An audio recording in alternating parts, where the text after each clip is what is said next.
If you want to change icon size on the Motorola Edge 60 Pro, then you have several ways to do so. So for example, we're gonna open settings, and the first thing that you can do is go to home and lock screen. After that, open home settings, and over here we have icon size where we can switch between small, normal, large, larger, and largest. Besides that, you can also go back to the settings. There we go. And over here we can go to the display option.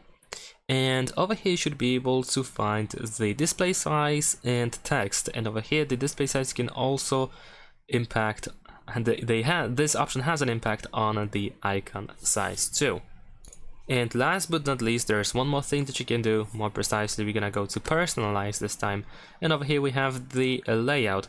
And the type of layout that you use also has an impact, because if you use, for example, 5x7, you will get much smaller app icons compared to, for example, 4x4 or even 3x4. As you can see, we can definitely tell the difference between the sizes.